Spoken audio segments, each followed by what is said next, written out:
దర్పల్లికి సంబంధించిన అనూష అనే అమ్మాయిని నిన్న భర్తనే హత్య చేసి దాన్ని సూసైడ్ అటెంప్ట్ లాగా క్రియేట్ చేయడం జరిగింది.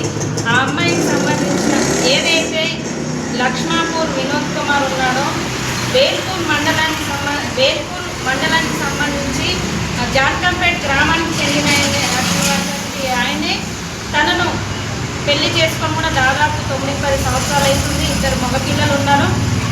అయితే వీళ్ళ ఇద్దరిని కూడా లవ్ మ్యారేజ్ చేసుకోవడం జరిగింది. తనకు ఫస్ట్ భార్య ఉన్నాక కూడా ఈ అమ్మాయిని పెళ్లి చేసుకొని 11-10 సంవత్సరాలుగా కాపురం చేస్తూ 2 పిల్లల్ని కానీ కొన్ని మధ్యలో మనస్పర్ధలు రావడం వల్ల విడిపోవడం కూడా జరిగింది. పెద్ద మనుషుల సమక్షంలో మాట్లాడి విడిపోయిన తర్వాత అమ్మాయికి నష్టపరిహారం కూడా కట్టించడం జరిగింది. కట్టించిన తర్వాత లేదు నేను ఉండలేకపోతున్నా అని మళ్ళీ వచ్చి అమ్మాయితో కంటిన్యూగా రిలేషన్షిప్లో మెయింటైన్ చేస్తూ అమ్మాయితో ఉంటూ నిన్న రాత్రి హతమార్చినటువంటి పరిస్థితి. దాదాపు ఇంతకుముందు గతంలో అయితే వారం రోజులకు 15 రోజులకు నెల రోజులకు రావడం జరుగుతుండే. ఈ 15 రోజుల నుంచి కంటిన్యూగా వస్తూ అమ్మాయికి విపరీతమైన టార్చర్ పెడుతున్నారని చెప్పేసి ఇక్కడ గ్రామస్తులు చుట్టుపక్కల వాళ్ళు కూడా చెప్తా ఉన్నారు.